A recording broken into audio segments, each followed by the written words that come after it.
Oi pessoal, tudo bem? Aqui é o professor Leandro e a gente vai para mais uma aula de termodinâmica, né? Eu vou falar um pouquinho na aula de hoje sobre a equação. A gente vai começar continuar com o conteúdo, né, da equação de Clausius-Clapeyron, que é a última parte do conteúdo, né, que é a regra de Trutton, tá? E aí, qual que era a ideia do nosso conteúdo que aborda a equação de Clausius-Clapeyron, tá? É ver o efeito da mudança de pressão no equilíbrio de uma transformação de fase, né? Então a gente viu lá como que as coisas acontecem quando a gente tem uma grande variação de volume, né? No caso da transformação propiciada pela vaporização e também na transformação propiciada pela sublimação, né? E aí depois na segunda aula sobre a equação de Clausius-Clapeyron a gente viu uma transformação de fase com baixa mudança de volume, tá? E aí aqui a gente vai ver mais uma questão, uma relação entre o calor de vaporização, tá? E a temperatura de ebulição, temperatura normal de ebulição, ou seja, a pressão ambiente, né? Então, o que a lei de Trutton, a regra de Trutton, ela estabelece, tá? Deixa eu ligar minha caneta aqui, tá? O ΔH, tá? Ela estabelece que o ΔH de vaporização, tá? Ele vai ser, ele sobre a temperatura, se pegar o ΔH de vaporização sobre a temperatura de ebulição, vai dar igual, tá, a 21 cal por grau por mol. Tá? Então isso que a regra de Trutton nos diz. Tá? Na aula de hoje, para o exercício de hoje, a gente vai usar aquela expressão, né, que é integrada, a integral lá para um fenômeno de vaporização, né, a integral de pressão atmosférica até a pressão que me interessa, né, então a log de P igual a o menos ΔH de vaporização dividido por 2,303 RT mais uma constante. Lembra que em dado momento a gente encontrou aí, seria log de P2 sobre P1, mas como P1 a gente conhece, a gente atira ele lá para constante, como eu expliquei lá na primeira aula, né? Então na aula de hoje, o que a gente vai usar? A regra de Trutton. O que é a regra de Trutton? A regra de Trutton trata disso aqui, e a gente vai resgatar uma expressão que eu já expliquei e a gente já achou na aula acho que na aula 11, tá? Que eu fiz esse raciocínio e a gente chegou nessa expressão aqui. Então a gente retorna para uma expressão que a gente achou na aula 11. Se vocês tiverem dúvida, vocês podem retornar à aula 11, tá? Eu poderia ter começado a nossa aula aqui já mostrando o exercício, mas eu não sei por que eu não fiz isso, né? Eu acabei aqui, inclusive, mudando o cabeçalho durante a aula, achei que já tinha mudado, né? Então eu vou fazer um corte aqui e depois mostrar para vocês o exercício e a gente vai já trabalhar na resolução desse exercício. A aula é curta, o exercício é simples e o exercício que vocês vão ter que fazer também na aula de hoje não vai oferecer tanta dificuldade, então acredito que vocês não vão ter maiores problemas para solucionar o exercício de hoje, tá bom?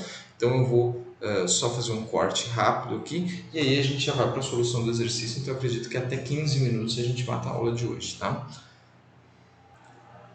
Bom, adicionado aqui o exercício, né, a gente vai analisar esse exercício e vamos chegar na seguinte situação. O ponto de ebulição do zinco é 907 graus Celsius ou 1180 Kelvin.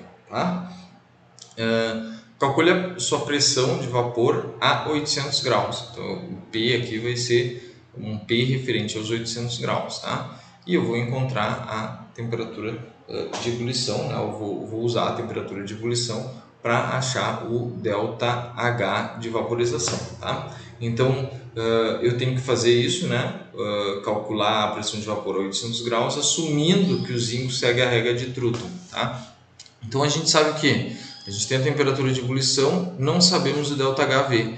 Então a gente vai querer saber o ΔH, vou mudar de cor aqui, né? Fazendo uma cor diferente. Então aqui, ΔHV, né? Eu sei que se essa temperatura de ebulição está dividindo, se eu passar para cá multiplicando, eu estou mantendo a equação válida, né? Então eu vou pegar o que? Eu vou pegar aqui e vou dizer que 21 vezes, vamos usar, em vez de usar o x, vou usar o pontinho, como sempre uso, né? 21 vezes 1180 kelvins, tá? E aí eu vou achar o ΔHV igual a 24.000, tá? 24.780 caloria por mol, tá?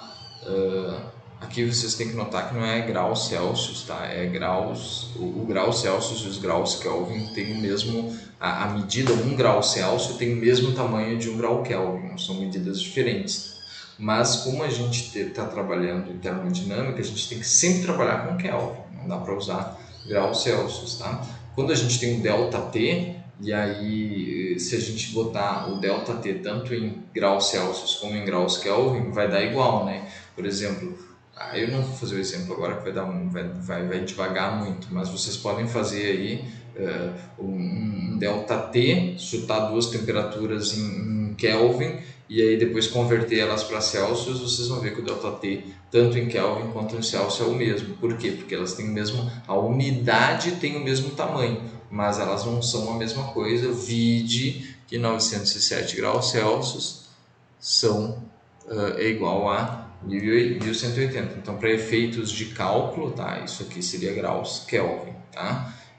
Mas normalmente se expressa dessa maneira aqui, tá? Então, retornando, encontramos o ΔH de vaporização e agora a gente tem que fazer o que? A gente sabe que essa equação aqui é válida, né? E a gente sabe que a temperatura, quando a gente tem um ATM, né? Tá? Então, quando a gente tem um ATM, então pressão igual a 1, né? Então aqui, ó, log de 1. Quando a gente tem um ATM, a gente sabe que a gente tem menos 24.780 dividido por 2,03 vezes R vai dar 4,575, tá? 575, tá? Vezes 1180, 1180, tá? Que vai dar a constante. Para que eu estou fazendo isso aqui? Para achar a nossa constante, tá? E aí o resultado é o seguinte, log de 1 vai ser 0, tá? E aí eu vou calcular esse cara aqui e ele vai ficar positivo. Então a constante vai dar igual, ó, o que eu estou fazendo? Estou só invertendo a equação, esse cara aqui vai ser 0, né? Log de 1 é 0, tá? E aí a gente vai calcular esse cara que está negativo e vai passar para o lado do zero. Ficaria C mais isso aqui, né? Igual a zero. Então eu estou só invertendo. Então o C vai ficar igual a, como eu estou passando esse cara para o outro lado ali, ele vai trocar de sinal e eu vou achar 4,59. Esse é o C, tá? Aí partindo dessa minha nova equação, o que eu encontrei? Encontrei o C. Tá? Então eu tenho aqui, vamos mostrar a nossa nova equação. Tá? Nossa nova equação é o que? Log de P, tá? Vai ser igual a menos 24.780, tá? Dividido por, tá ruim esse tracinho aqui, né, da divisão, dividido por 4, aqui é uma vírgula, tá? 4,575 vezes temperatura, a temperatura que me interessa, tá? Mais a constante que eu achei, 4,59. Tá? E aí, o que eu vou fazer aqui? Tá? Eu vou pegar e, vamos lá, eu vou pegar e calcular para o caso específico da temperatura de 800 graus Celsius, tá? Que vai ser o que? 1073 graus Kelvin, tá? Então eu vou colocar vamos fazer aqui, eu vou resolver em vermelho, né?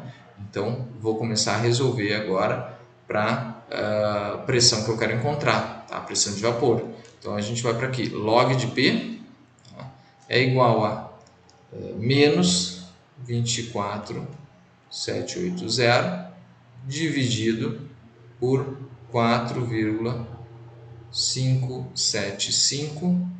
A temperatura, 1073 vezes 1073 mais 4,59.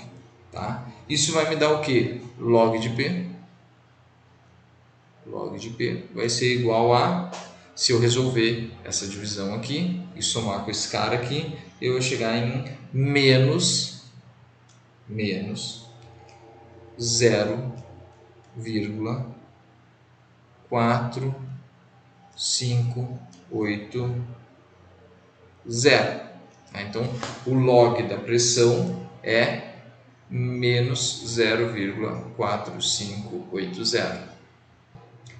E aí, como que eu faço para resolver log de P? A gente sabe que o contrário, a propriedade inversa de logaritmo, que é igual a P igual a 10 elevado a menos 0,4580, que vai me conduzir a uma pressão de 0,3483 ATM, que é meu resultado, tá? A pressão em ATM, tá? 0,3483, tá? Se eu quiser converter para, eu tenho que P igual a 0,3483 ATM, né? Eu sei, ou se eu quiser converter para milímetros de mercúrio, como a solução do exercício no livro tá, né? 0,343, eu sei que o que? 760 mmHg é igual a 1 ATM. Então isso aqui é 1 sobre 1, tá? Porque 760 mmHg é igual a 1 ATM, para achar os milímetros de mercúrio. Então eu corto ATM com ATM, eu vou ter um P igual a 264,7 mmHg.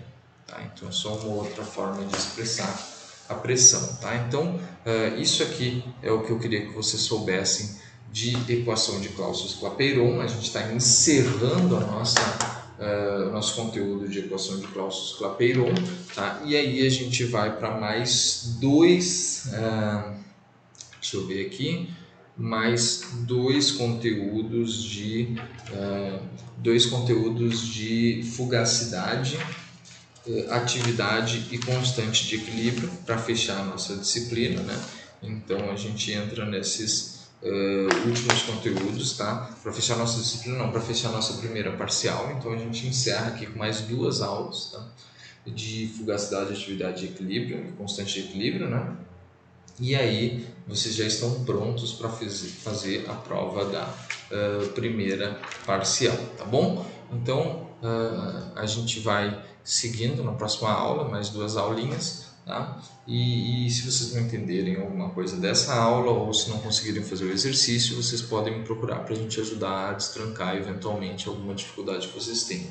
Tá bom? Então o que eu tinha para falar na aula de hoje era isso. Se vocês tiverem alguma dúvida, novamente retorno a pedir que vocês me procurem e qualquer coisa a gente vai se falando, tá bom? Tchau, tchau e até breve.